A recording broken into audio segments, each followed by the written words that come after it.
Mini Cruiser Adventure, sobrang ganda niya. Hindi siya kasing mahal ng ibang mga brand ng mga motorsiklo, pero sulit naman talaga nga naman pagdating sa comfort ng ride ng motorsiklong ito. KPB 150.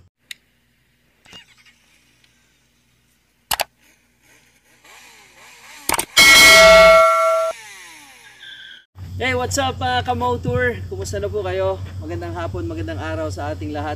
Sa lahat ng ating mga subscribers, sa ating mga followers, sa lahat ng mga nag-view po sa ating channel, maraming salamat po. And by the way, Happy New Year po. Bagong taon, bagong simula. And ngayong taong ito, ay ito rin yung isang taon na ng ating motorsiklo. Kasi nakuha natin ito ng December 16 at ngayong taong ito, 2024 na po at siguro ay kailangan nating magbigay na rin ng honest review patungkol dito sa motorsiklong ito. This is the KPB 150 by Lipan, distributed by Skygo dito sa Philippines. So ano na nga ba? Kumusta naman ba ang motorsiklong ito after ng 1 year?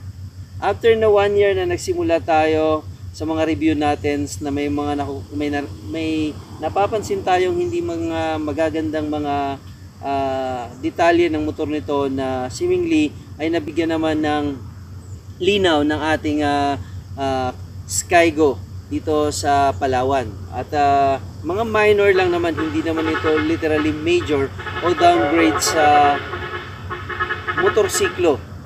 Kung ikukumpara natin, KPB 150 is made by Lipan Company. Kung tutuusin sa isang taon na paggamit natin, to be honest, this is an honest opinion mula sa akin. Pagdating sa performance ng motorsiklo, wala kang masasabi. Pagdating naman sa maintenances, napaka-low ng maintenance niya, hindi ganon kamahal ng mga piyesa na pinalit natin sa motorsiklong ito. And mostly magugulat kayo mga kamotor na ang base brand ng motorsiklong ito ay kaparehas din ng mga branded na motorsiklo na meron tayo. What I mean is that yung mga replacement niya is same thing din sa mga branded na motorsiklo na ginagamit natin. So ano na nga ba? For 1 year of using this, sulit pa rin ba na tayo ay bumili? Or kung ikaw ay nag-i-aim na bumili ng motorsiklo ngayong 2024, sa tingin mo, afford mo ba? Sa tingin mo ba ay kaya mong bumili? Or kaya mong mag-assume? O kaya ay kaya mo ba na kumuha ng motorsiklong ito?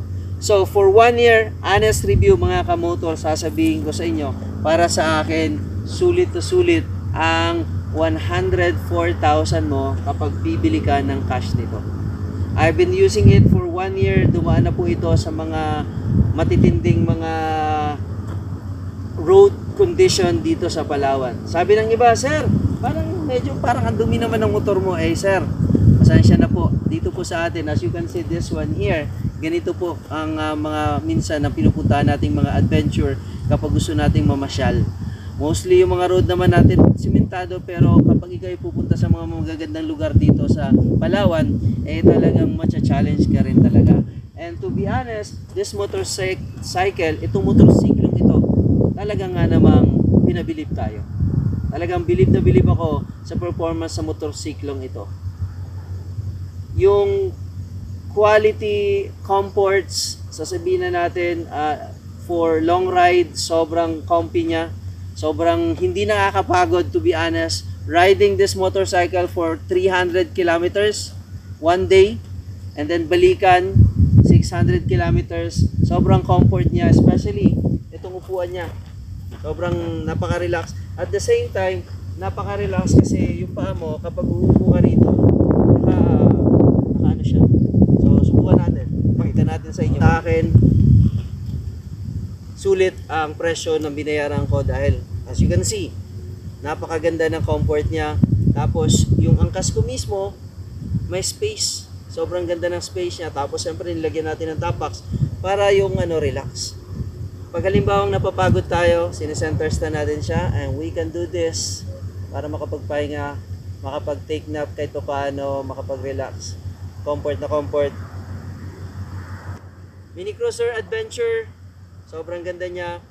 Hindi siya kasing mahal ng ibang mga brand ng mga motorsiklo, pero sulit naman talaga nga naman pagdating sa comfort ng ride ng motorsiklong ito. KPB 150. And by the way, huwag niyong kalimutan, merong bagong palabas o yung tinatawag nating version 2 ng KPB 150 na lalabas na. Abang-abangan natin this 2024 ang palabas nilang bagong mukha ng KPB 150. The second version, ito nakikita natin ngayon sa harapan natin. So, sabi ko nga, hindi naman tayo mayaman. Hindi naman natin afford talaga na bumili ng mga ano. Pero wise naman din na nagkaroon tayo ng motorsiklo na to at ni-review natin siya. A long time review. Ibig sabihin, I own it. Ito po, ang motorsiklo na ito ay talagang pagmamayari ko. Hindi po natin to hinihiram at nire-review lang. Kundi ito po talaga ay buwan-buwan ay binibigyan natin ng review para sa mga gustong kumuha ng motorsiklo, nagkakaroon sa ng idea na okay, maganda pala ang performance ng motorsiklo nito. So, sa mga added ko dito na mga para gumanda yung motorsiklo natin, syempre itong ating fog light, yan, nilagay natin sa dito. So, tapos naglagay tayo ng tinatawag natin na yung additional dito sa may brake lever niya, naglagay tayo ng lock para kahit pa paano hindi siya natutulak kapag nilalagay natin siya. And then customize yung ating top box. Hindi natin tinanggal itong handle niya dito sa likod. Nag-customize lang tayo. Napakagaling ng gumawa nito, nag-customize nito at naisalpak natin yung ating top box na hindi nako-compromise yung safety ng ating back ride. Yan, may hahawakan pa rin siya. Okay, mga kamotor, sa tingin ko, ito po yung best way to say na maraming salamat sa Skygo Palawan for allowing us to review their unit at the same time para magkaroon tayo ng sarili nating motorsiklo galing sa kanila. So, para sa akin, still worth pa rin ang motorsiklo na ito, itong model version 1 na to for 2024 kung ikaw ay naghahanap ng reliable, cheapest, but the same time comfort sa pagmamaneho, sa pagbabiyahe natin. KPB 150 is actually one of a best motorcycle scooter na nasakyan ko at na-review ko for a long time. I would say na still worth ang pera natin kapag nag-invest tayo sa motorcycle. So, sa lahat ng ating mga subscriber dyan, shout out po sa lahat ng mga followers at sa mga nagko-comment. Maraming pong salamat sa mga constructive comments natin. At patuloy po natin gagandahan ang pagre-review natin this 2024 ay mas marami pang mga update ng motorsiklo, hindi lamang ng KPB natin. By the way, we are not paid by Skygo to make a review ng motorsiklo na to. This is just honest review para po mabigyan kayo ng informations patungkol po sa motorsiklo ito. Again, maraming salamat. Shout out po sa ating mga followers, subscribers dyan. Maraming salamat po na tayo ay nasa 2K na. Woohoo! Marami pong salamat by the way. And God bless everyone. See you in our next video. Marami pong salamat.